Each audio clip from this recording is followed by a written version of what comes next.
जब भगवान श्री राम ने महर्षि वाल्मीकि से वन गमन के संदर्भ का सारा वृत्तांत कहा, उसको सुन करके मानवोचित ढंग से वाल्मीकि जी ने भगवान से कहा, ये तो अच्छा नहीं हुआ कि आपके साथ तो बड़ा अन्याय हुआ यदि ऐसा किया गया। तो उन्होंने कहा, नहीं महाराज, अन्याय तो कुछ हुआ नहीं। बोले, आपको राज्य मिलने वाला था, आपको वनवास दे दिया गया। तो भगवान श्री राम ने अयोध्या से चलते समय अपनी माता को जो बात कही थी, वनवास की सुसमीक्षा उन्होंने की थी कि माँ, पिता दीन मई कानन राजू, जहाँ सब भांति मोर बड़ काजू। पिताजी ने मुझे जंगल का, वन का राज्य दिया है, जहाँ जाकर के मेरा सब प्रकार से उपयोग है। जहाँ व्यक्ति का उपयोग हो वहाँ वो पहुँच जाए, या दूसरा व्यक्ति किसी भी तरीके से उसको वहाँ पर पहुँचा दे, तो उसको श्राप और वरदान उसमें नहीं देखना चाहिए, उसको केवल आनंद लेना चाहिए। वही बात भगवान श्री राम वहाँ तो माता से कहा, आज यहाँ पर कह रहे हैं कि नहीं महाराज, हमारे साथ कोई अन्याय नहीं हुआ। कैसे नहीं हुआ? तात वचन, हमारे पिताजी के वचनों की रक्षा हो गई।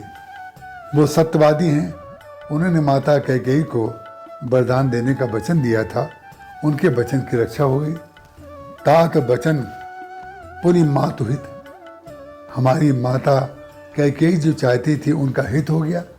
हित का तात्पर्य व्यक्ति जो चाहता है उसको वो मिल जाए, उसी में हित होता है। ऐसा मानता है वो कि जो हम चाहते हैं वो हमें मिल जाए, वही हित मानता है व्यक्ति। भगवान कहते, तात वचन पुनि मातु हित, भाई भरत अस राहो, मेरे छोटे भाई भरत को, जो मेरा प्राण प्रिय भाई है, उसको अयोध्या का राज्य मिल गया, इससे मैं बड़ा प्रसन्न हूँ। बोले, ठीक है। वाल्मीकि जी ने कहा, आपके पिताजी के सत्य की रक्षा हो गई, आपकी माता जी का हित भी हो गया, और भरत को राज्य भी मिल गया, लेकिन आपको तो कष्ट भोगना पड़ रहा है ना। तब उन्होंने कितनी ऊंची बात कही। इसको कहते हैं वाणी की मधुरता, इसको कहते हैं राम राज्य बनाने की पृष्ठभूमि। बोले, मौका दरस तुम्हारे प्रभु, हमें आपका दर्शन मिल गया। मौका दरस तुम्हारे प्रभु, और दर्शन को मान क्या रहे हैं? सब मम पुण्य प्रभाव, मैंने यदि कभी कोई पुण्य किया होगा, शायद उसका फल ये है, मुझे आपके दर्शन मिल रहे हैं। ये वाणी भगवान राम बोलते हैं। इस वाणी को भगवान राम ने बाल्यकाल से लेकर के,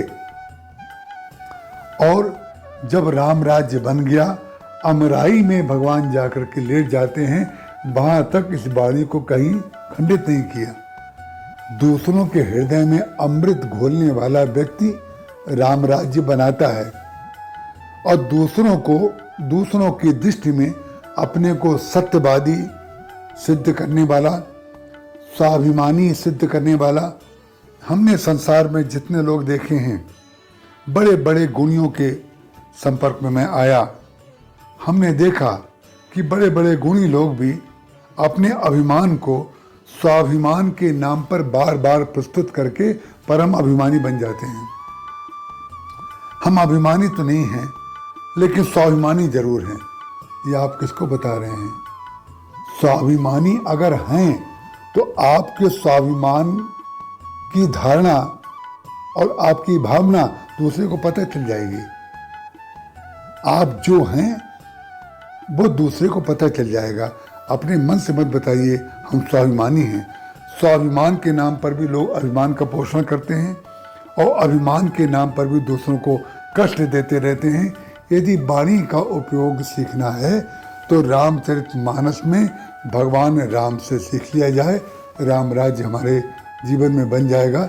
इसके बाद की चर्चा हम अगले सत्र में करेंगे। जय श्री राम।